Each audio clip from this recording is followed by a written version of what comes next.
And away we go. It's the DFS Early Bird presented by Awesemo.com, also brought to you in part by Yahoo Sports. Their DFS offerings are up every day. Go check them out for baseball. Of course, NFL is not that far off. Crazy enough, but it'll be here before you know it. I can't wait for NFL, man. I just want the Jets to keep being as dysfunctional as possible because why change things now? What the hell is going on there? I heard the Joe Douglas stuff. Like, what is happening? So it's apparently a power struggle, and Gaze wanted certain control, and McCagnon didn't give it to him. And then there was the marriage with Greg Williams that Matt Rule didn't want, and so he didn't get the head coaching job, and Gaze did, and Gaze got McCagnon forced out. And so, damn. Here we are. They traded away Darren Lee for a bag of footballs, and it's going to be bad. It's going to be bad again. What's funny is living up here is you hear all the Patriots fans and former players just ripping the Jets, and saying, same old Jets. I'm like, God damn it. Can't you do anything right? I know, right? Just stop being the laughing stock, right? Yeah. I mean, now that the Browns are getting better too, it's everybody can turn back to the Jets. Dude, you better hope Josh Rosen doesn't turn it around for the Dolphins. Yep. It's gonna be bad. Then it's all over. Yeah, I would agree with that. It's gonna be maybe what the hell is his name? The quarterback for the Giants, Daniel Jones. Oh yeah, yep. Davy Jones. And then he's gonna be a stud. It's like the Jets. Do you like their quarterback?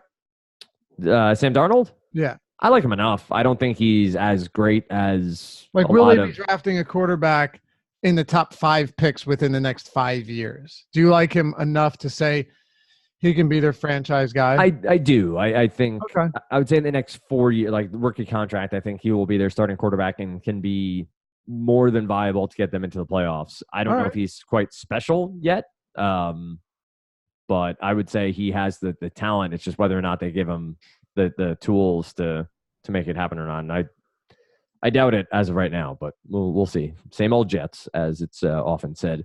We have 15 games, and what we're going to do, as we do here on the DFS Early Bird, is we will go through the pitching first, try to find who we will be targeting most from an ownership perspective. Don't forget, over at Awesemo.com, ownership projections, player projections. You have the lineup builder. You do have the Fantasy Cruncher add-on. You have Dave's Deep Dive, which comes out Monday, Wednesday, Friday from Dave, Tuesday, Thursday, and Saturday from Adam Scher. You can get that by being a member, Awesemo.com, and use the promo code EARLYBIRD. Gets you 50% off your first month. But we will go through the starting pitchers first, and then we will take a look at what stacks or top offensive players, at least this early on, we'll be looking at. Obviously, lineups can change and things can jump forward. Maybe a catcher goes from 7 to 6, and everybody knows Lofty will go nuts when that happens. Lineup matters for the catchers. Well, if they go from 9 to 5, pretty decent. Then they're Dolly Parton. 6, not interested. Although a catcher batting 6th in 2019 is actually pretty enticing with the way. I mean, what a garbage position. Yeah, it's pretty crazy to see Mitch Garver batting first, Sanchez and Posey middle of the lineup, Real Muto, and then everybody else is batting 8th or 9th. Yeah, it's crazy, right? It really is. And you know what? They should be. So many of them are just terrible. It's pretty impressive how bad they are.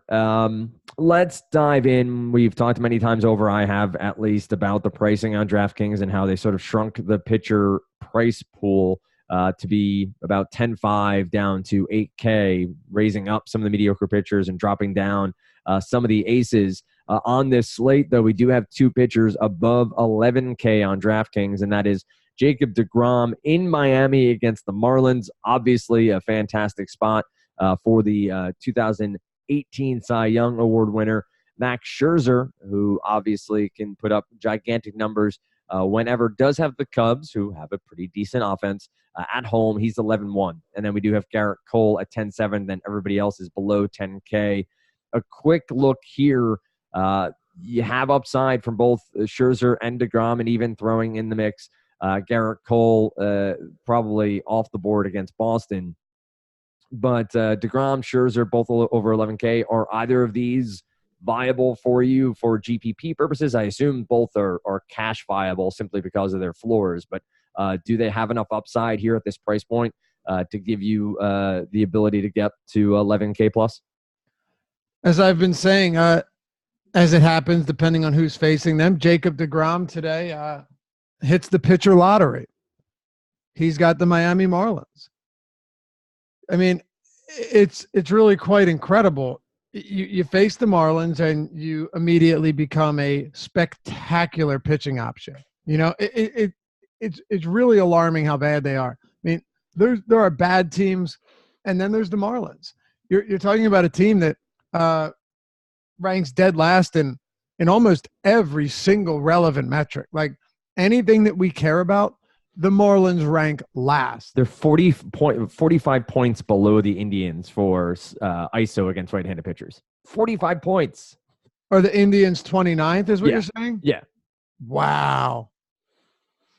I mean, that's remarkable. There's nothing redeeming. And, you know, when they're facing lefties, maybe it's, you could say, all right, well, it could be worse. You know, they might not be absolutely terrible, but seriously, you look at this. We're talking about a Marlins team that against right-handed pitching, okay? WRC plus, they rank dead last with 68 WRC plus. You mentioned their ISO, dead last, 0.86, actually 0.086. You're right. No one is below 100. Actually, no one's below 131. Yeah. They are 0.086. Weighted on base average, 0.2 or 266. 289 is the Nationals in 29th place. I mean, it is dreadful. And see, they don't strike out a lot against lefties, but against righties, this is a 5th highest K rate team in the league. And I'll do you one even better. Fangraphs has a speed metric, right? A speed rating. The Miami Marlins with a 2.3 speed rating rank dead last, well below the 29th placed Blue Jays. So, I mean, it really is that bad. And while Jacob deGrom is expensive, you know, it would be really difficult to make any viable argument against rostering him here. He is the best option on the slate. Yeah, I'm right there with you. And I think from cash game perspective, you're going to have pretty high ownership, even on a 15 game slate here. You're probably going to carry pretty decent ownership in 50-50s, double ups, whatever it might be in head-to-heads. What about... He looks so different without the long hair, by the way. I agree. It is so strange. When did he get rid of it? It was last year. Remember when it was? It was last year.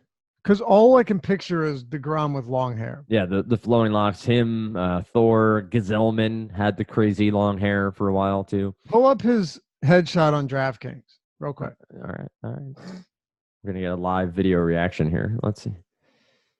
Oh, yeah. He kind of looks like, what's his name? Andy Samberg from Brooklyn Nine-Nine. With his new headshot. Yep. With Scherzer. Yep. Well, I know you mentioned the 2 above 11K, but let's throw Garrett Cole into the mix as well, just to, you know, get it out of the way. Garrett Cole's outstanding, and his swinging strike rate this season is ridiculous. I mean, through the roof good. You know, for example, deGrom is at 15.7%. Scherzer's at 15.7%. Garrett Cole is above both of them, 16.3%. A called plus swinging strike rate of 34%. Yep. That is also, actually, I think it's the highest. I think it's above Scherzer. It is, because Scherzer's at, 33.6. So, I mean, when you're talking about missing bats, no one's doing it better than Garrett Cole. It's been really, really good. But it's also a Boston team that doesn't strike out. I mean, one of the lowest K rates in the league. I just feel it's probably unnecessary. Yeah, and that makes total sense here. And I would assume, is Scherzer on that same track against the Cubs for you? Is Scherzer just... Much less so. The only thing with Scherzer is that Jacob deGrom, to me, is just the best option on this slate. And I won't say it's not close, but you're talking about a guy that's facing the Marlins, that are the worst team in the league, and he is the reigning Cy Young winner. So, it'd be tough to make an argument against him being your best pitching option tonight. Yeah, the Cubs offense clearly light years ahead of the Marlins offense. The park here in favor of deGrom as well. Just seems all the check boxes go pretty easily in deGrom's favor over Max Scherzer. There's nothing to be said that Scherzer couldn't have a better night. It's baseball. Of course not. No, and based on ownership, I know you were mentioning that. I think Scherzer's definitely a good player. He'll still have ownership, right? Because people love playing Scherzer, as they should. But I would be really surprised if deGrom isn't the highest owned by a decent margin, at least on sites where they're basically the same price. Yep, over on FanDuel, deGrom checks in at $12K, and then Scherzer is $10.8. So you have a $1,200 difference there on FanDuel, and then Cole is $10.5. So decent. So that's a significant difference. Yep. That is one, and $12K on FanDuel. It's going to be a tough price tag and obviously their hitting tends to be a little bit softer in pricing. Haven't gone through everything as of yet, but will probably be a bit tougher to fit deGrom if you want to go with the high-end bat. Well, any high-end bats, you definitely won't be able to fit deGrom, but trying to figure out a cash game lineup might be a little bit more difficult with that $12K price tag. We move down the line and below $10K. Cole Hamels gets Washington. Rich Hill against Cincinnati in Great American Ballpark. Montes in Detroit, and Martin Perez in Seattle. John Gray on the road in Philadelphia. Max Fried is 8,300 at home to Milwaukee. Lucchesi, Lyles, and Michaelis round out our 8K and above arms. You do have San Diego on the slate, not the pitcher haven it was previously, but you do have Pittsburgh there in San Diego, maybe some upside for Lucchesi. 10K or below, so including Hamels down through Michaelis, who is maybe an SP1 for tournaments or an SP2 for cash games that stands out to you? Yeah, so if we're looking just at implied run totals, I don't think it would surprise you to know that deGrom or that Miami has the lowest run total.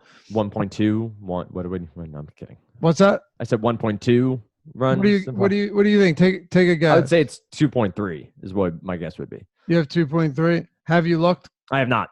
Okay. So their implied total for this slate is 2.6. So very close. Pittsburgh is actually the second lowest against Joey Lucchesi. Yep, not surprising. At 3.3, and Chicago at 3.4. God, where's Boston? Boston's 4.4. But and I'll get to Hamels in a second. I do think Lucchesi's interesting because Pittsburgh this season, look, the sample is not huge, but they've been decent enough against righties, not a lot of strikeouts. Against lefties, we see them painting an entirely different picture. They have a 26.5% K rate against lefties this year. Yep. And they are going to probably strike out a bit more on this one too. I think this is a decent enough spot for Lucchesi. I don't mind him whatsoever.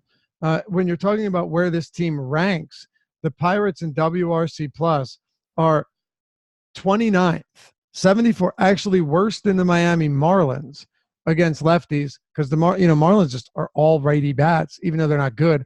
Pirates, so Marlins have a .093 ISO. Mm-hmm. Pirates are at .090. They're actually 3 points behind the Miami Marlins. And as far as weighted on base average goes, they're 28th, ahead of only the Marlins and Giants. So they really have struggled against left-handed pitchers this season. I think another really important factor is they are also walking at the second lowest clip in the league, 6.1%. So a lot working in Lucchesi's favor. I think the $8,200 price tag is perfectly reasonable. If he was in the 7Ks, I'd be okay with that too. But, and look, he will have some rough games. Lucchesi is not a perfect pitcher. He's definitely fallible, and we've seen it. But I don't mind him here at home where he's been markedly better this season.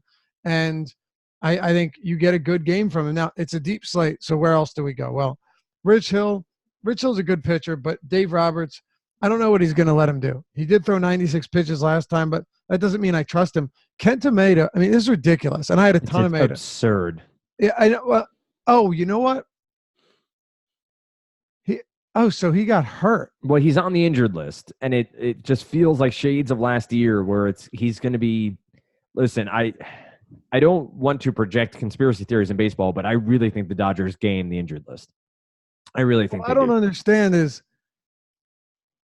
I don't understand is he got pulled while he was pitching.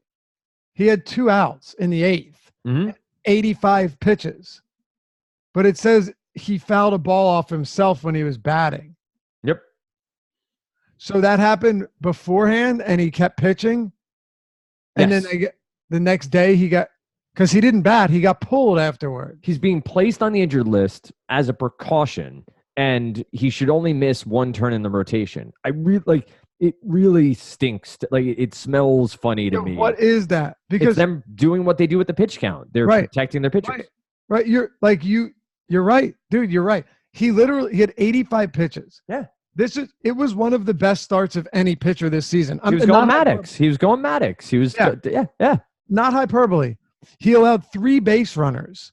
Okay. 6 2/3 innings, 12 strikeouts.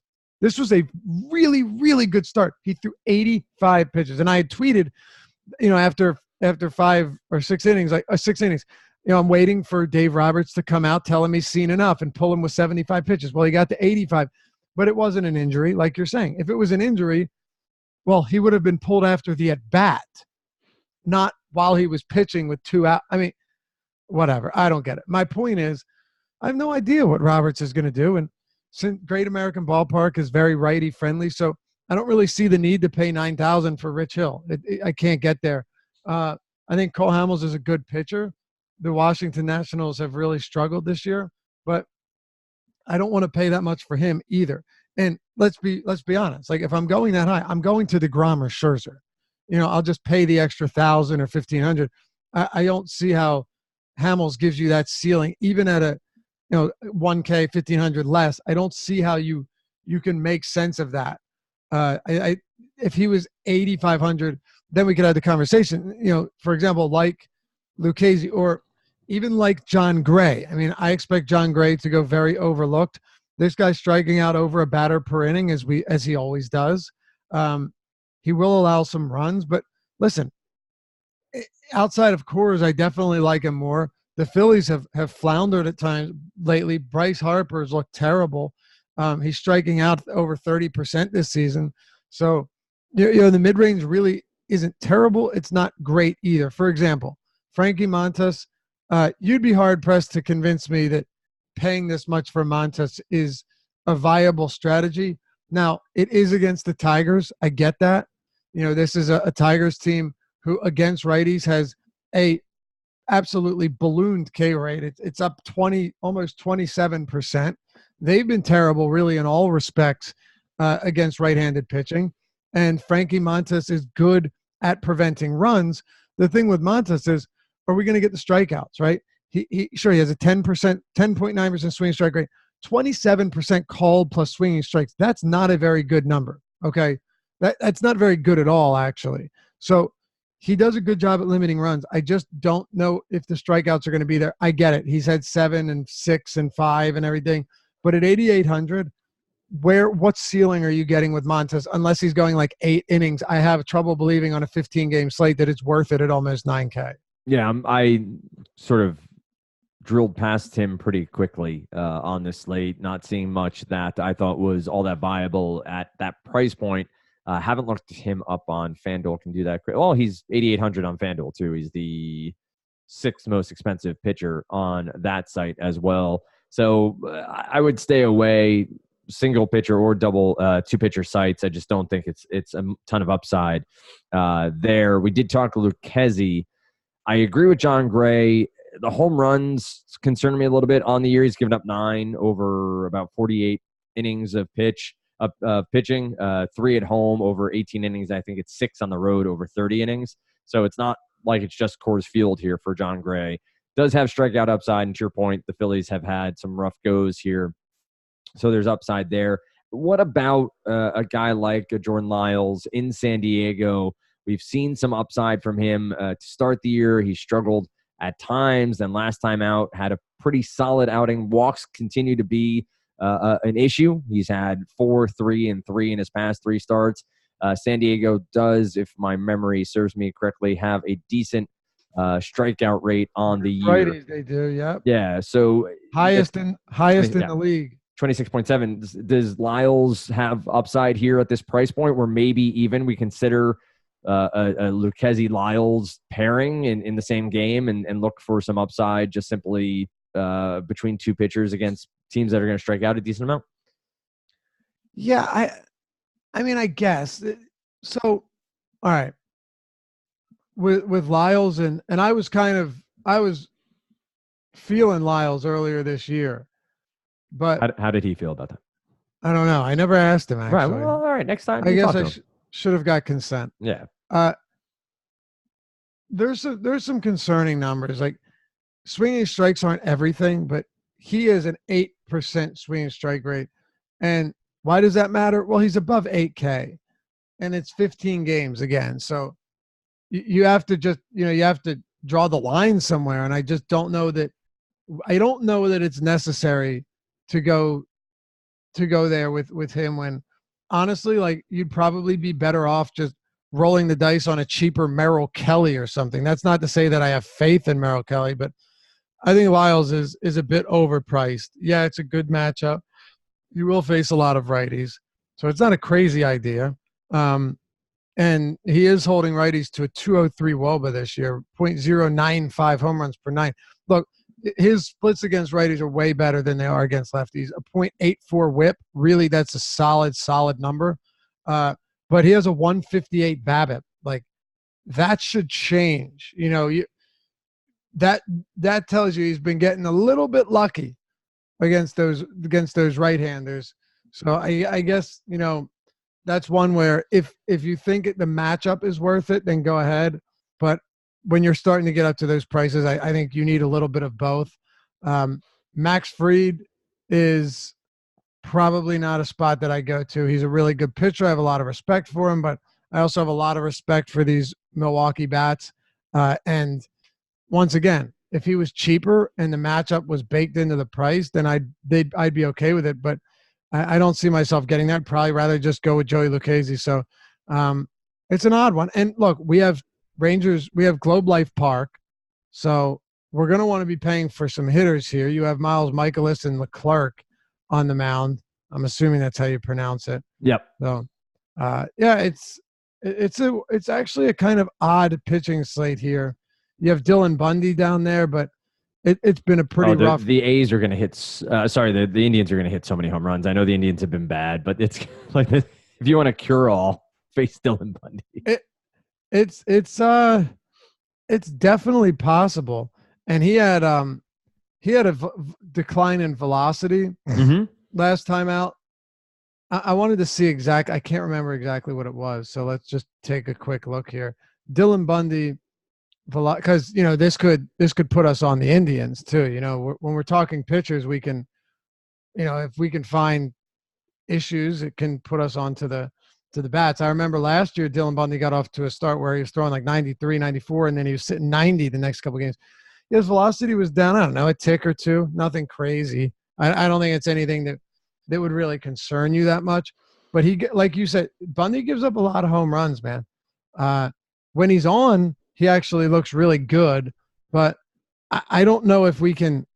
I don't know if we can trust him to be on anymore. Like, don't you think we probably need to see something from him before? Yes. Like, before saying, all right, I like at least when we were rostering him last year, it was because he would have good game, then a bad game, then a great game, then a bad game. I haven't really seen enough from him this season to assume that it's there. He through 6 starts now again. Through 8 starts. He has 6 decisions. Through 8 starts, he's given up 2.43 home runs per 9. Yeah. Through his career, it's 1.75. So it's not like this is an anomaly. It's probably going to come back down towards 2. But it's bad. And all the numbers point to him being a mediocre, if not bad, major league pitcher. We've seen some upside from him, but it feels like, to your point, it's much more the upside is the anomaly, and the poor pitching is in fact who he is. And so when you have a great matchup, maybe he pitches in Oracle Park during interleague play, great. Maybe he gets a bad Yankees lineup, or he gets something where you can exploit the pitch mix that he goes after, great. But I have no desire here, even against an Indians team that I have targeted a few times over on the year, and I get it. The numbers are down, the power isn't necessarily there for them, but I will take some Lindor and some Jose Ramirez and even go down the line a little bit here and try to find some plays against Dylan Bundy. To your point, he has the 5th highest swinging strike rate on the slate, which is just wild. So the K, and two, hey, the Ks may be there too. It could be a sort of 6K, 3 home run sort of outing for Dylan Bundy. 6 or 7 Ks and 3 home runs allowed. Maybe they're all solo shots, and maybe he gives you 18 DraftKings points. But it is tough in the middle ground. You mentioned Leclerc's probably the opener for the Texas Rangers here, the former closer, now taken out of that role, and looks like he should be an opener in this one with Sampson coming in, backing him up against the Cardinals. You do have middle tier of Adesclafani, Gonzalez, who has had upside in the past, has to face Minnesota, which has a ton of power and has hit very well on the year. Rick Porcello, he's Rick Porcello, but fine. But he has to face Houston. So I think that sort of between Cole and Porcello, there's not a ton of upside here for me. Samardzija is in Arizona. No thanks. Even with the humidor, I don't think you want Samardzija on the road.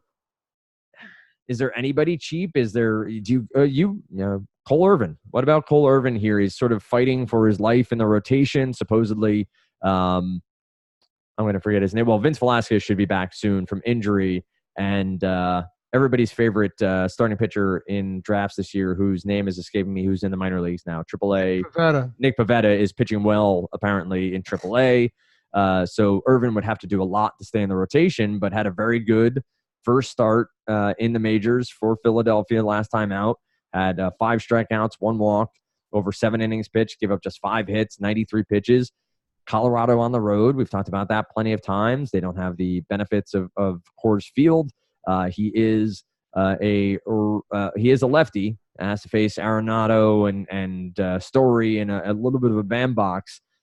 Where do you fall on this? Is it target against Irvin, or do you think Irvin has some upside at this price point? So one interesting thing with Cole Irvin is this guy did not miss a lot of bats at all in that first start, but he also got a lot of called strikes, which was kind of interesting, and I think you're obviously wondering, or you obviously have to know, or have to ask yourself, like, all right, well, how does the ump affect this? And how does obviously the opposing team affect this?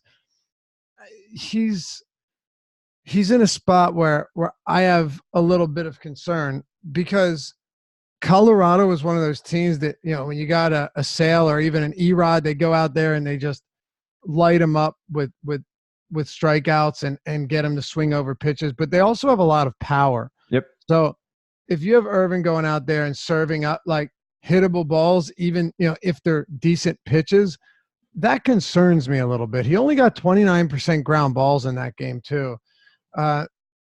Is it crazy to think that, he could get some Ks in this spot? No, I don't think it's nuts, but it's also just not a spot I'm in love with. Colorado only has a 4.4 total though, so I think you could certainly do worse.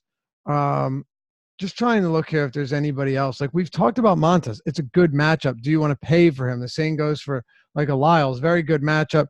Do you trust the stuff? And does he get enough strikeouts to where you'd feel even remotely comfortable paying for him? I think it's kind of tough to get to a lot of these guys. Now, you're going to have to get cheap somewhere on a slate. Like you're just going to have to. I'm pretty sure it's going to happen. Martin Perez, I think, is an interesting tournament play just because I believe that his stuff is legit. I've been saying it for over a month now, but I do think that his stuff is real. He will be completely unowned, so that's worth considering. But you might have to look to like a Dylan Bundy and that's going to be really ugly. And the only reason you'd be going there is because you're hoping that he can get you the strikeouts, even if he gives up some runs. But I think I agree with you. It's in Cleveland. I like the Cleveland bats here more than I like Bundy. Now, that doesn't mean that you can't have interest in both of them. Right. Aaron Sanchez is really cheap. What kind of upside do you get from a guy like Sanchez? The simple answer, not much. But he does a decent job of limiting runs, and he's actually striking out almost a batter per inning this year thanks to that 11 strikeout game. I will look into that and write that up more in the deep dive. There might be something there. He has 17 strikeouts over his last 2 starts. And then I mentioned Merrill Kelly. You could do worse against the bad San Francisco team. I don't think that's an outlandish idea. And there was one more here. Oh, no, I can't go there either. I was going to say Marco Gonzalez, but he's not nearly as cheap as I thought he was. So, yeah, we're boxed in a little bit here, man. It feels like it, and I think there will be some figuring out of cheap bats, see exactly what lineups we get. Quick look over on FanDuel. You do have Rich Hill at 8,100, John Gray's at 8,200, middle of the pack price points. Let's see what else we got. Marco Gonzalez down at 7,100. Lucchese's all the way down at 6,200 on FanDuel. That seems like a pretty that's not a crazy idea at all. A pretty easy tournament play over on FanDuel. I think cash games, you're going to want to at least start your assumption that you're playing DeGrom in cash because this matchup, but I know on FanDuel that's going to be a tougher task to go after. It does seem like we have a lot of different ways to go hitting-wise. What's some of your favorite plays here from an offensive perspective? Which pitchers are you most intrigued to target? You have the likes of Ivan Nova on this slate against Toronto. They haven't been great with the bats. You do have Sampson. You have Keller against the Angels. Brad Keller against the Angels might be something for me to look at more. I guess with Shohei Ohtani back, you don't really love. Yeah, I don't like it at all. The lack of strikeouts, the lowest strikeout team in the league. Yeah, that's fair. That's and fair. Ohtani being back in the lineup makes it kind of scary. But what do you got from an offense perspective? Which names or stacks do you find? Again, this is early on. Do you find most intriguing and potential for upside on this slate? All right. Well, one guy that I think is going to continue to struggle a little bit is Miles Michaelis. I could see Michaelis getting into some trouble, especially at Globe Life Park. And, against righties this season, he has not been very good. Now, he's not walking them, but he's striking them out at 15%. All right. And he's like, I just at Globe Life Park, when you're allowing that much contact, it's not good. But lefties has been a bigger problem, and that's an even bigger problem when you're facing this Texas team. You look at the lineup that they rolled out yesterday, and Danny Santana, Willie Calhoun, who's looked really good, who's hitting well in the minors, then Nomar Mazara, Hunter Pence, Joey Gallo. I mean, that's 4 lefties in the top 5. The day before that, they had 5 in the top 6. They can run so many left-handed bats out there. Some of them might not be excellent, but True wasn't in the lineup today either. He'll be in it. He should be back in there. He's not hurt, is he? He's just got a random day off. Yeah, he just got a day Yeah, off. I think so. Yep. Like, this is a bad spot for Michaelis, and we don't have a total on this game yet, but this is a spot that I'm very much looking to target on both sides. So, that's okay if Leclerc's going to open for Texas, but then you have Adrian Sampson coming onto the mound. Right. And Adrian Sampson has done nothing to prove that he's capable of limiting runs, especially not at Globe Life Park. So I think it's a problem, man. He's allowing 48% hard contact on the season and 12% strikeouts to right-handed hitters. He's going to face a lot of them. 2.61 home runs per 9. This game right now is definitely my favorite to target as a whole. And the weather, let's just make sure we had the weather here, because if it's warm and getting hot at Globe Life, they're both going to be in some trouble. 85 degrees at Globe Life. Winds blowing in looking pretty hard, but that doesn't affect it at Globe Life like it does at Wrigley or maybe a couple of other parks. So those ones we talked about, the Indians against Bundy, I do like that. And I do actually like the Angels against Brad Keller because he just doesn't miss any bats. And now that you have Ohtani back, this team makes it a lot easier to stack them. So, yeah, a lot of hitters or pitchers that are in decent spots where you don't want to play them, but you also don't want to pick on them. I think there are several teams here that are really good spots. And I'll always pick on Matt Harvey with teams that have a lot of left-handed bats, especially towards the top of the order. So, Mondesi, Gordon, it depends on what the lineup looks like, but that could be pretty interesting as well. Yeah, it's been surprising to see. And again, don't rely on this statistic, but park factors have different calculations depending on which site you're on. But the Angel Stadium, which has been long what we've perceived as a pitcher's park, is second in home runs according to park factors, and is second. He lowered that wall. Yep, and second or third in runs on the year as well. Again, this can be manipulated by a couple of big games comparatively to other stadiums, and there are ways that the calculations can be off for 162 games or 81 games, as it were, for home games. But it is intriguing to, again, start to take these small samples and react against them and see that you can't just say, oh, it's Angel Stadium, they're not going to have a ton of power. Things may have changed, specifically a wall being lowered or just the way they're pitching or the pitching staff. You add Matt Harvey, that's a little bit of a lighter fluid to an offensive firepower.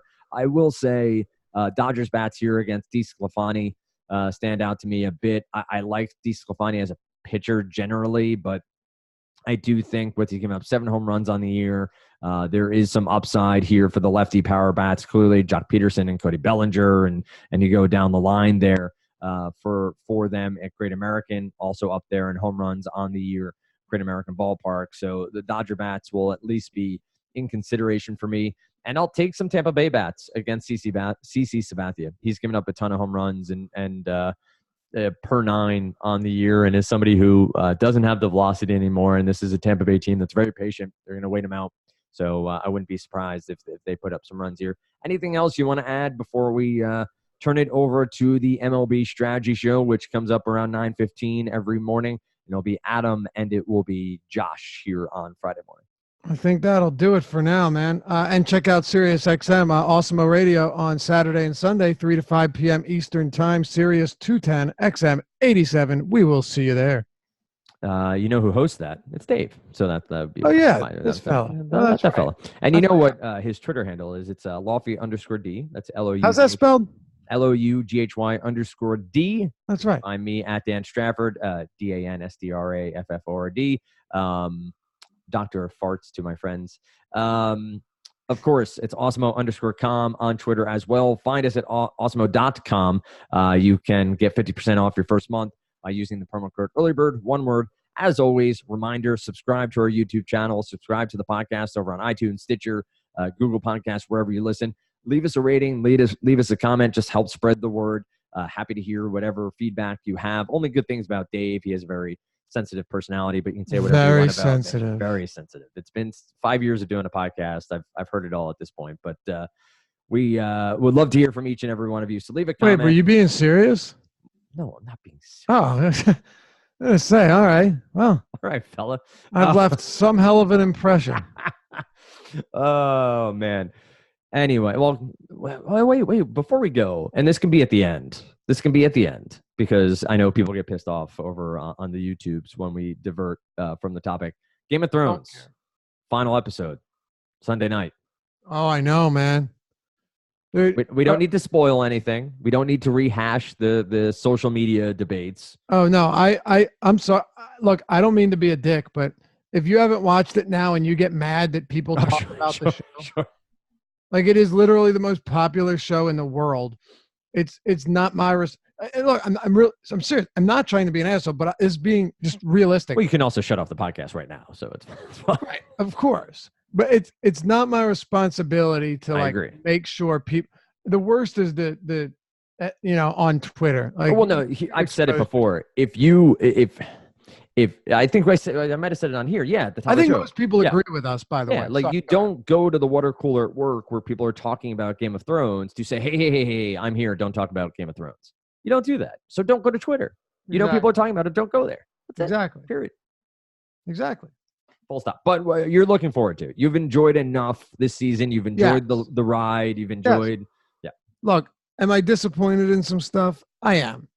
Okay, I am. But you know what? I'm not going to be the guy that's signing a petition for them to remake 300,000 signatures. I know it's crazy, but it's like, do you really expect that to happen? First of all, you know how much money that costs? Yep. Second of all, oh yeah, let's have the fans redo it. I'm sure they'll kill it. Come on. I am looking forward to it. I've enjoyed it enough. There's been tension. There's been subterfuge. I think there's a lot to happen in episode 6. Solid word. I'm a big fan. I think there's a lot to happen in episode 6. I think we're going to see some serious deaths. I think we're going to see probably a Grey Worm v. Arya or Grey Worm v. Brienne fight, which I think will be fun. I think it all gets put on its head here in the final episode, and they may leave us with a Sopranos ending. They may leave us with a life goes on, the Game of Thrones goes on, and dude, don't spoil. Yo, I haven't seen Sopranos yet. So. It's amazing that I'm kidding. Of course I have. It's one of the best shows ever. Do you know what I've managed to do? So my wife watched Breaking Bad without me. Like it was because I was doing maybe this like over time this podcast or what with FI or FE previously, or maybe in Serious Show, whatever it was. And I watched the first 3 seasons. I just haven't been able to get back to it because of the kids and work schedules. And I've never been. I have no spoilers on Breaking Bad. I've been able to just. I have no idea how it ends. Really? No, and it's fine. Now people have referenced it, and I've seen things here and there, but I've never been able to see. Oh, this is how it all comes to an end. Wow. So that's next, I think, for me, and then The Wire. I think those are 2 shows dude, I need. The fact that you've never seen The Wire, no, that should be first. Okay. That's my favorite show ever. All right. By the way, little recommendation here. Chernobyl. 2 episodes. Yeah, 2 episodes in. They're only 2 episodes are out. It comes out on it's Monday, I think 9 p.m. on HBO. Outstanding. Let me tell you something. Dude, I think the way I described it, frighteningly good, Dan. Frighteningly good. Like it's just awesome. If anybody wants an offbeat comedy, Fleabag, I would recommend. Fleabag is a pretty funny offbeat British show. It's from the woman who wrote Killing Eve. So she's actually and Killing Eve's awesome too. So if you want a sort of suspense thriller show, Killing Eve's amazing. But I don't like violent shows. Yeah, I've noticed that. With that said, best of luck on Friday. I'll be with you Saturday morning. EMAC has the night off. Adam's going to be sweet life at the Nationals game with DraftKings. So I'll bring you through Saturday's early slate on Saturday morning, and then you get Dave and I back here Monday morning right here on the DFS Early Bird presented by Awesemo.com.